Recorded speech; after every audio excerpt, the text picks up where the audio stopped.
Hi guys, I thought let me just make another video of these. I know I've posted it before, but I'm still noticing there's too much vulnerable people out there that need a lot more support and need a lot more protection.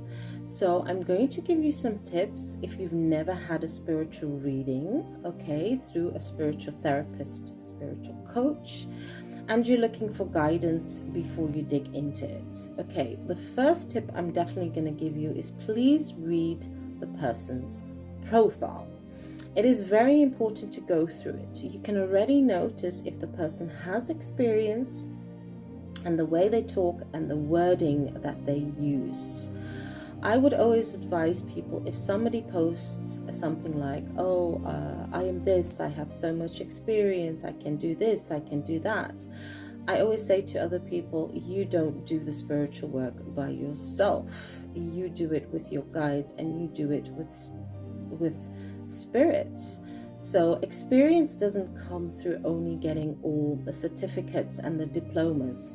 Experience comes with elevating your gifts and working on yourself. So I would advise you to first check the spiritual coach's profile first to see how they use their wording. If the wording is open and loving, then I can definitely share with you that person, and you feel like the energy feels good and warm, that person definitely has experience and that person definitely works on themselves. So please watch that out, because I see it happening a lot.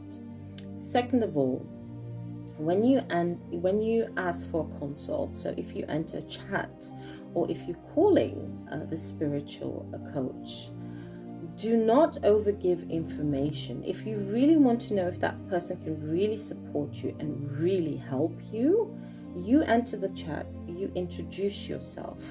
Please stop giving birth dates. See it happening so much. It's not good to just openly give your birth date unless you really know that spiritual therapist, that spiritual coach that can be trusted. Because in your birth dates, in the numbers of your birth dates, it holds your energy. So it also holds your blessings. And that's something that you really need to protect. Highly spiritual people are very aware of this. I'm also a person, I will not give my birth dates random to anyone, no. So you enter the chat, do not overgive information, do not give your birth date straight away. You enter the chat and you ask the specific question that you need to know from that spiritual therapist slash coach, and then you know if their guides are allowed to connect with your guides. Because one thing people also need to learn and to understand who've never had a reading like this, not every spiritual teacher and coach can help everyone. No.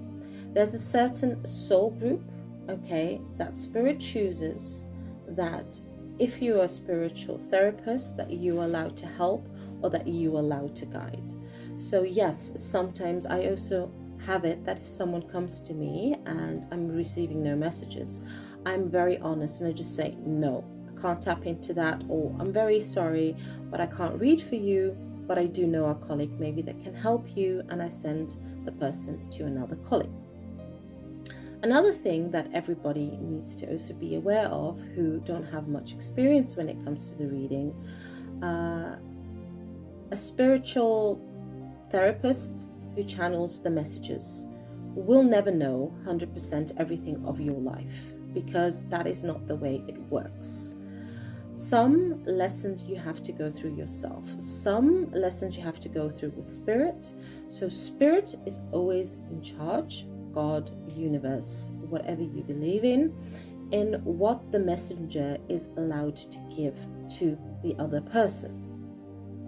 So I do really want to make that very aware to many of you out there, because sometimes people are in so much desperation and they get so frustrated, like, I've asked that question and why I'm not getting that question answer, and why can't you see it? Well, let me just tell you, being also a spiritual therapist slash coach, I'm also a human being, okay? I am not godly.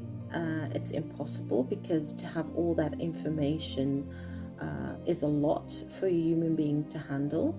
So this is one thing I definitely want to make aware to other people, is not all the answers you're going to get through a spiritual therapist. Some you're going to get from spirit directly, because spirit decides what information you need, and that comes to you. Okay, that is the most important.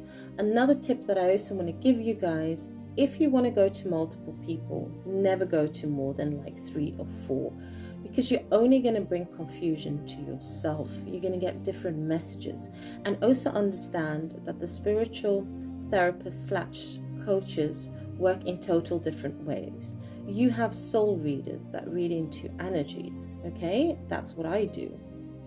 Give messages that bring healing and support, no matter how difficult situation is. You have other spiritual therapists that are more connected to the earthly realm, to the physical realm, so they can see places, they can show you more earthly things. That's why it's very important to always read and check the profile. We all do not work the same. That's also one thing that keeps on coming up, and I want to share with you guys. We all have different gifts. We all are different, and it depends on how we work on ourselves, because I really try my best to continuously work on myself, do all different courses to elevate my gifts, to make sure that I'm grounded, to make sure I can support and deliver the people that are allowed to come to me for the support and guidance. And I always share with my clients that I am only here for a certain period until you need me, and then after that you will be on your merry way. Why this happens is because Spirit will always send you to a certain spiritual therapist / coach to help you, to guide you through a certain stage, and then you grow, and then you move on, and then you move to your next stage, and then room is made for someone new. So I always say to my clients that I'm here for you for as long as Spirit will allow me, to support you, to guide you, to give you healing, and then eventually you are on your merry way. And that's how it really works when you go for spiritual reading. It is most important that the spiritual therapist, coach guides you through the stages, and that you look for the tools that you have within, and eventually you stand on your own ground. You stand strong and you can move forward. And yes, I do have clients that are feeling good, doing well, and still come back after a few months, a while, a year, and we just have a chat, just a talk, just to share the experiences of how happy they are, how well they're doing. Okay, so these are a few of the tips that I want to give you guys. Always ask questions, and don't give too much information, and see if the person on the other side can help you. And first, build a trust system. I mean, don't give everything. Don't think that everybody who does this job knows everything in every areas, because it's not an easy soul task. It's not an easy job. It's very challenging. Okay, so I hope those of you out there have something with all these tips, because I just felt that I needed to share with you out there, because as many of you, I don't want you to waste your energy, I don't want you to waste your money, I don't want you to waste your time. So these are the messages, you guys, and have a good day, and sending lots of love and light.